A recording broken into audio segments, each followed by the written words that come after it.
Benvinguts novament a aquest espai als nostres convidats. Avui mirarem de parlar d'un tema que fa una setmana va ser una notícia d'importància a la població. Es tracta de la Setmana Catalana de Vela, que es va celebrar a Roses després de quasi 30 anys. Per aquest motiu hem convidat el director del GEN, el senyor David Miralta. Benvingut. Gràcies. Com diguem, el 84 crec va ser l'última vegada que Roses va acollir un acte d'aquestes dimensions, una competició de vela d'aquesta dimensió. Després de 28 anys o 30 anys des de la primera, Roses torna a acollir una competició com aquesta i per 3 anys, no? Efectivament, la Setmana Catalana va néixer a Roses l'any 82. Es va celebrar durant 3 anys a Roses, 82, 83, 84, i era quasi com d'obligat compliment que en el seu 30 aniversari es recuperés una altra vegada aquesta regata emblemàtica per la vela catalana aquí a Roses per celebrar aquest 30 aniversari. I se celebrarà, si tot funciona correctament, per 3 anys més una altra vegada. 12, 13 i 14. El cap de setmana de l'1 de maig va ser quan es va celebrar aquí a Roses. Dissabte van arribar tots els competidors.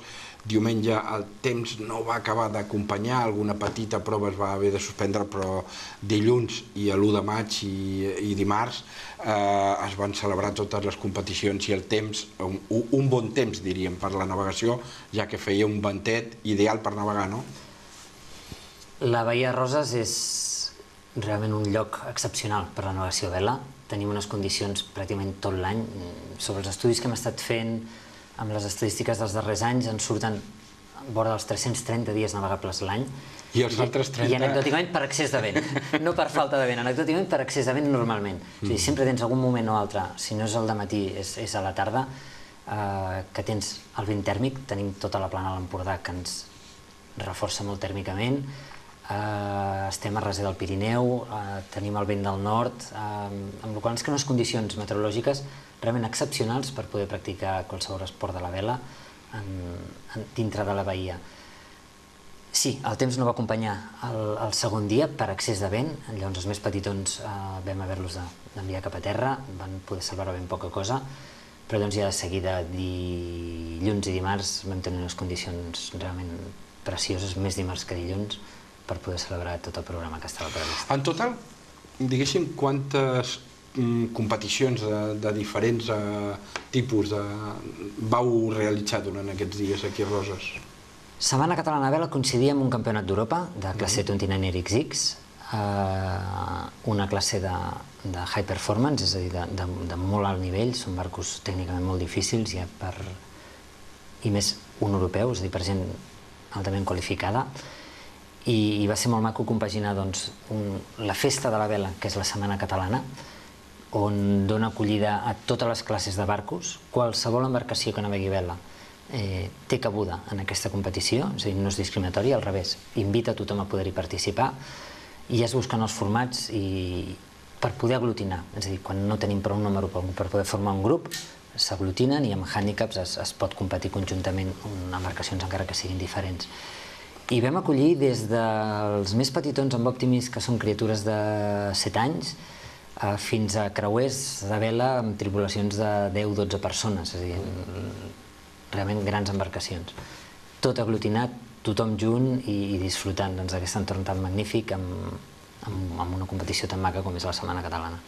Per aglutinar totes aquestes classes competicions amb les diferents classes, quants, diguéssim, camps de regates vau muntar? Tècnicament, un dels problemes principals que hi ha és no podem ajuntar alguns tipus de barcos, això ens obliga a muntar molts camps de regata. Si contem que pràcticament necessitem 3 milles per cada camp de regates, amb 3 camps de regates, deixant els espais de marge entre camp de regata i camp de regata, doncs ens aniríem ja directament a l'escala. Aquest és el gran problema que hi ha quan estàs organitzant macrovents d'aquests, que necessites el que nosaltres en diem làmina d'aigua, moltes milles, amb la dificultat que això implica d'enviar els participants a navegar 9 milles lluny, que és un gran inconvenient. Això ens ha obligat a fer una reestructuració tècnica i inventar nous formats. Per això la gran notícia d'aquesta setmana catalana, que neix el cross-sailing, que el vam batejar. Sí, el cross-sailing, aquesta gran novetat. Exacte, és un nou format que ens permet poder treballar més quantitat de gent, mantenint uns estàndards de qualitat, mantenint uns estàndards tècnics i mantenint uns estàndards tàctics. És molt innovador, ja que trenca totalment amb el format tradicional. La gent no és entesa en vela, perquè ens entenguin explicar-los primer què és el cross-sailing, això. Una regata convencional tenim un camp de boies que es munta sempre orientat al vent, hi ha uns jutges i necessiten una àrea geogràfica de mínim unes 2 milles, 3 milles, doncs un cercle al mig del mar d'una milla i mitja de radi, i això és l'àrea de navegació. Es col·loquen unes boies i han de fer un recorregut marcat. Tot sempre partint d'una sortida única i una sortida orientada al vent. És a dir, sempre la línia de sortida la tenim orientada a 90 graus d'on ens ve el vent. Amb tota la gran dificultat que això suposa, que és que si el vent se'ns en va cap a un costat o se'ns en va cap a un altre, s'han de reposicionar totes les boies. Cosa que aquí passa... Passa cada 2 per 3. Surts al matí, se te'n van cap a la dreta... La sort és que tenim vent, que hi ha llocs que no hi ha ni vent. Tot això és d'una gran dificultat tècnica i al moment que tenim gran nombre d'embarcacions obliga grans temps d'espera per tothom, i això és el que no agrada al participant. És a dir, la gent ve a navegar, no ve a esperar-se que li muntin un camp de regates. Al cross-sailing col·loquem el temps d'espera a la platja, innovem el tema del xip en el món de la vela base, que no existia, amb la qual dotem cada esportista d'un xip, un lloc de sortida, i una mica un paral·lelisme al que seria les tandes classificatòries de MotoGP o de Fórmula 1, que obrim una finestra en el temps, i la decisió de prendre la sortida és del regatista, que pot prendre la sortida quan vol. Ell passa el xip i li comença a comptar el temps. És un recorregut fixe per tothom, ens permet a més acostar els recorreguts a les platges, en el port, amb la qual estem donant espectacle a la gent que ho està veient de prop. No és un grup de regatistes, de gent que se'n va navegar allà al mig de la bahia i els veus marxar i ja no els veus en tot el dia fins que tornen. Col·loquem el recorregut molt a prop, amb la qual ens dona vistositat, ens acosta els patrocinadors a la gent, acosta l'esport a la gent, tothom ho pot veure, tothom en pot gaudir, i el temps d'espera el regatista el té a la platja, perquè és ell que s'espera a la platja fins al moment que pren la sortida. Traspassem, que jo crec que tècnicament és el gran avanç. La responsabilitat de prendre la sortida en el món de la vela mai havia estat a càrrec de l'esportista, sempre a càrrec del jutge, que era qui decidia el moment de prendre la sortida.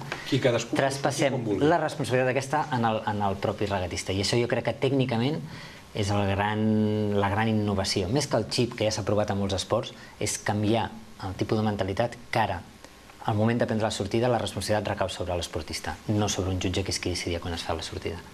Bueno, David, durant aquests dies, diguéssim, el més important també és que Roses va acollir, crec que van superar els 400, no?, els esportistes que es van desplaçar per competir. Esportistes arribava al número prop dels 500 i hem de sumar-hi tots els acompanyants, amb la qual vol dir que estem bellugant una massa de quasi 1.000 persones. I tant de bo n'haguessin sigut més. No va acompanyar per una sèrie de calendaris tècnics, va coincidir amb algunes copes d'Espanya d'algunes classes. Que és el que haurà de millorar-se cap a l'any vinent. És el que hem de millorar, de quadrar millor els calendaris amb la federació. Ja no només la federació catalana o espanyola, sinó internacionals, perquè al moment que et fan coincidir campionats internacionals molt a prop, doncs la gent igual està més pensant en l'altre campionat. Hi havia pocs aquests dies, no? Setmana catalana, hem de comptar que és la festa catalana de la vela. No és una regata orientada a gent de fora. Sí que tenim un campionat d'Europa, com hem comentat, i el campionat d'Europa només 3 tripulacions eren nacionals, totes les altres eren estrangeres. Cada tipus de format, cada tipus de regata té el seu client o usuari. Setmana Catalana és pròpiament gent de Catalunya, és la festa catalana de la vela i és enfocat en el 99,9% fins ara a regatista català. És una de les coses que també volem trencar amb el futur, és a dir, estan ubicats tan a prop de França, volem que sigui una regata transfronterera, és a dir, poder utilitzar la Catalunya Nord, que sempre parlem de la Catalunya Nord, la de l'altra banda dels Pirineus, i acostar-la ara que la tenim aquí. Era un any també d'inversió, era un any de canvis, la gent està molt a l'expectativa. ha sigut una gran inversió i el retorn que estem tenint és molt positiu de la gent que vol extrapolar-ho, de que volen invitar gent d'altres autonomies. La gent ha vingut, ho ha provat, li ha encantat i llavors una miqueta ens l'hem de prendre com una inversió per l'any que ve.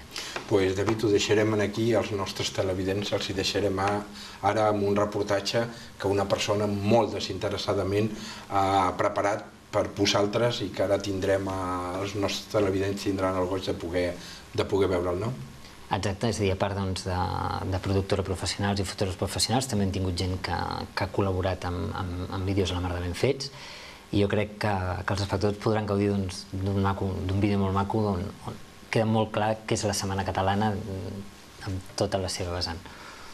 Però bé, sense res més els deixem amb aquest vídeo que avui acabarem amb aquest reportatge del que va estar la Setmana Catalana de Vela. Fins a una altra edició, adéu-siau i bona nit.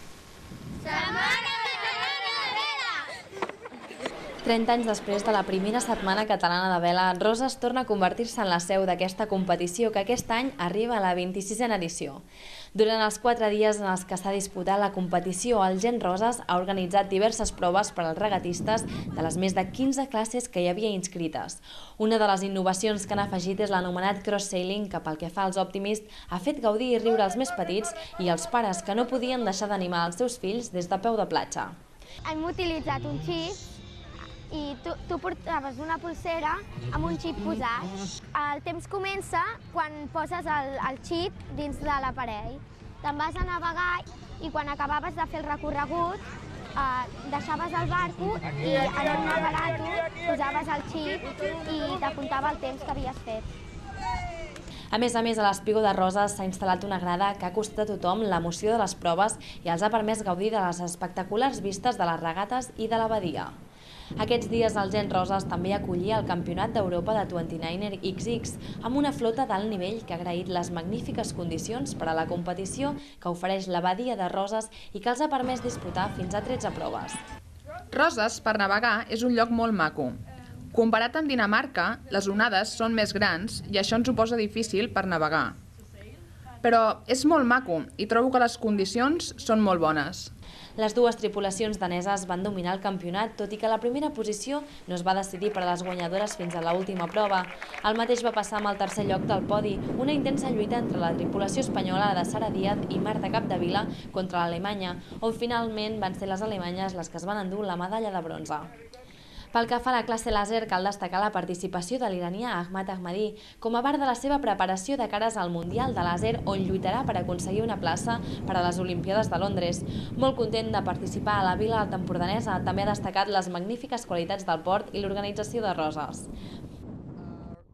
Roses és una ciutat molt maca per navegar, pel vent tèrmic que té, que no es troba a tot arreu.